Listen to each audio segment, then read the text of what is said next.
남편이나 아이를 데려갈 경우 장바구니에 자꾸 뭐가 들어오니까 예를 들어서 나는 스타벅스 절대 포기가 안 된다. 무조건 스타벅스를 가야 된다. 메가커피 안 된다. 이런 분들 계시잖아요. 그런 분들에게 추천하는 방법입니다. 안녕하세요. 호호양입니다. 신혼 때 돈은 정말 너무 모으고 싶은데 당장 투자하는 방법은 잘 모르겠고 그렇다고 부수입을 벌자니 너무 막연하게 느껴져서 저는 절약부터 시작을 했어요. 그렇게 해서 생활비를 월 300만 원대에서 150만 원까지 줄였는데요. 그 과정이 제가 처음에 시작할 때 생각했던 것만큼 그렇게 힘들지는 않았습니다. 그 이유를 한번 생각을 해보니까 스스로 뭐 너무 절약해야 되겠다, 돈을 안 써야지 막 이렇게 집중하기보다는 소비를 잘 안 할 수밖에 없는 환경을 만드는 데 집중했기 때문인 것 같아요. 그래서 오늘은 제가 스트레스 없이 소비를 반으로 줄일 때 도움되었던 방법들을 6가지 공유를 해보려고 합니다. 아무리 해도 소비가 줄지 않는다 이런 분들이 시도해볼 만한 방법들도 포함이 되어 있으니까요. 영상을 끝까지 시청해주세요. 첫 번째는 소비를 대체하는 겁니다. 저는 하루에 한 번 꼭 테이크아웃 커피를 마셔야 되는 사람이었거든요. 항상 아무리 바빠도 잠깐 스타벅스 들려가지고 테이크아웃 커피를 사가는 사람이었습니다. 그런데 가계부를 써서 확인을 해보니까 한 달에 스타벅스에 쓴 돈이 무려 15만 원이 넘어가더라고요, 매달. 그래서 그걸 보고 너무 충격을 받아서 평일에 마시는 커피만큼은 캡슐 커피로 먹자 이렇게 대체를 했어요. 하루에 4,500원짜리 스타벅스 아메리카노 커피를 매일매일 평일에 마신다면 월 9만 원이 나오겠죠. 하지만 이걸 좀 더 저렴한 메가커피로 바꾸게 되면 월 4만 원이 되고요. 개당 900원 하는 캡슐 커피로 바꾸게 되면 월 18,000원이 됩니다. 그리고 마지막으로 회사를 다니시는 분들은 탕비실에 있는 커피를 이용하시면 이게 바로 0원이 되는 거죠. 제가 맨날 얘기하는 게 투자로 5만 원 버는 거 굉장히 어렵거든요. 그런데 절약으로 5만 원 버는 거 굉장히 쉽습니다. 꼭 커피가 아니더라도 여러분들이 매일매일 습관적으로 사용하는 소비가 분명히 있을 거예요. 편의점이신 분들도 있고 빵집이신 분들도 있고 아니면 올리브영이신 분들도 있고요. 그런 분들은 내가 소비하는 것의 종류를 아주 조금 저렴한 걸로 바꿔보세요. 스타벅스 대신에 메가커피를 가듯이 편의점 간식 대신 회사 안에 있는 탕비실에 있는 간식을 이용한다거나 배달음식 대신에 조금이라도 절약하기 위해서 음식을 픽업하는 것도 여기에 해당이 됩니다. 두 번째는 퐁당퐁당 소비를 하는 거예요. 내가 하던 소비를 대체하는 게 정말 어렵다. 예를 들어서 나는 스타벅스 절대 포기가 안 된다. 무조건 스타벅스를 가야 된다. 메가커피 안 된다. 이런 분들 계시잖아요. 그런 분들에게 추천하는 방법입니다. 이게 뭐냐면 내가 매일매일 스타벅스 커피를 마셨다면 이제부터 커피를 이틀에 한 번 마시는 거예요. 퐁당퐁당.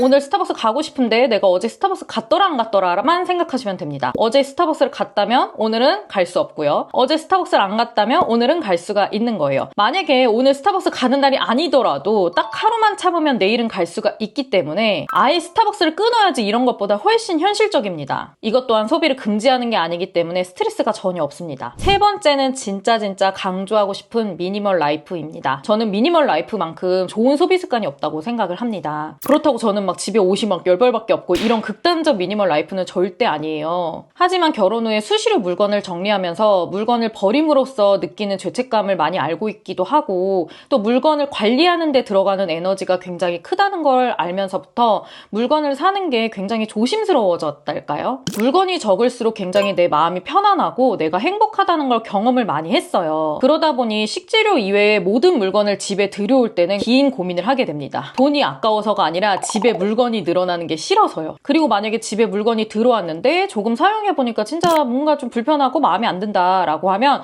바로바로 더 오랜 시간이 지나기 전에 중고거래로 방출을 하는 편입니다. 어차피 잘 안 쓰는 물건이 집에 있어봤자 마음이 불편하다는 걸 아니까 빨리 중고로 판매를 하는 거죠. 그래서 만약에 나는 아무리 소비를 줄이려고 해도 이 맥시멀리스트라서 이게 잘 안 돼요 라고 하시는 분들은 나는 단순하게 살기로 했다라는 책을 꼭 읽어보셨으면 좋겠어요. 이 책을 읽어보시면 물건을 좀 정리를 해보고 싶다, 물건을 좀 줄여보고 싶다 하는 마음이 드실 거예요. 그리고 직접 물건 정리를 하다 보면 무력이 점점 사라지는 걸 느끼실 겁니다. 네 번째는 지역 카페와 기프티콘을 사용하는 거예요. 설마 지역 카페를 아직도 안 쓰시는 분들이 계신 건 아니겠죠. 적게는 5%에서 많게는 10%까지 지역 카페를 할인된 가격으로 살 수 있거나 아니면 적립금을 더 얹혀서 주기도 하죠. 오히려 너무 오래돼서 이걸 자꾸 까먹거나 이제 간과하시는 분들이 점점 생기는 것 같은데 점점 사용처가 늘어나고 있으니까 적극적으로 사용해보시면 좋겠습니다. 그리고 중고 기프티콘을 사용하는 것도 굉장히 좋습니다. 일상카페나 팔라고라는 어플에서 중고 기프티콘을 저렴하게 구매를 하실 수가 있는데요. 저는 할인율이 높은 팔라고를 많이 이용을 하는 편입니다. 요거는 광고 아니고요. 요즘 진짜 치킨값이 비싸잖아요. 그런데 이런 어플에서는 할인율이 크게는 20%까지 되니까 몇 년 전 가격으로 치킨을 드실 수 있습니다. 저는 여기서 가격 확인하고 나면은 프랜차이즈는 진짜 기프티콘 없이 사용하기가 싫더라고요. 결제할 때 조금 귀찮긴 한데 그만큼 충분한 가치가 있는 것 같아요. 5번째는 중고를 적극적으로 활용하는 겁니다. 저는 당근 어플 보다 보면 진짜 요즘 아기는 공짜로 키울 수 있겠다라는 생각이 들 정도거든요. 조금 산책 삼아 내가 부지런히 다니다 보면 육아용품 같은 경우는 거의 50% 정도의 가격으로 모두 다 구비를 할 수 있어요. 중고 구매가 조금 꺼려지시는 분들은 그냥 판매만 하시는 것도 굉장히 좋습니다. 사실 저는 중고로 구매하는 건 제가 사업자다 보니까 시간이 금이라고 생각을 해가지고 별로 하지 않는 편인데 판매만큼은 정말 적극적으로 하고 있어요. 두세 달에 한 번은 집에 있는 물건을 싹 정리를 한 다음에 그 중에서 좀 가치가 있다 싶은 것은 당근에다가 놓고 그 외에 좀 돈 받긴 애매하다 이런 것들은 다 기부를 하고 있어요. 중고 거래도 조금 내품이 들어가고 귀찮긴 한데 이것만큼 생활비를 줄이고 부수입을 확실하게 벌 수 있는 방법은 없습니다. 마지막 6번째는 오프라인 마트를 이용하는 거예요. 아무래도 저도 맞벌이다 보니까 온라인 마트가 더 편해서 온라인 마트를 많이 활용을 하는데요. 사실 오프라인 마트가 훨씬 저렴합니다. 특히 대형 마트나 프랜차이즈 작은 마트 이런 데 말고 그냥 동네 마트가 있으신 분들은 동네 마트에 가시면 채소랑 과일이 정말 싸요. 보다 보면 이게 중국산인가 싶을 정도로 싼 경우가 많더라고요. 하지만 가공식품이나 가공품 같은 경우는 모두 다 대형마트가 쌉니다. 대형마트도 여러분 온라인보다 직접 가시는 게 훨씬 더 저렴합니다. 특히 평일 저녁에 가시면 고기랑 생선류가 진짜 저렴하게 세일을 해요. 또 모든 식재료를 내가 직접 보고 하나하나 고를 수가 있으니까 같은 가격에도 훨씬 신선한 재료를 가지고 올 수 있습니다. 다만 여기서 주의하실 점은 대형마트나 오프라인 마트 같은 경우는 남편이나 아이를 데려갈 경우 장바구니에 자꾸 뭐가 들어오니까 장보기는 무조건 혼자 가시는 걸 추천드립니다. 오늘 이렇게 스트레스 없이 소비를 줄였던 방법 6가지를 소개를 했는데요. 이 모든 방법을 지금 당장 시작해야지 이렇게 마음을 먹는다고 그게 하루아침에 되지 않거든요. 그래서 6가지 중에서 딱 하나는 내가 내일부터 꼭 해봐야 되겠다 이렇게 마음을 먹으시고 다이어리에다가 메모를 해놔 주셨으면 좋겠습니다. 오늘 제가 준비한 영상은 여기까지고요. 또 저에게 궁금하신 내용이나 원하시는 컨텐츠 있으시면 언제든지 댓글에 남겨주세요. 그럼 안녕.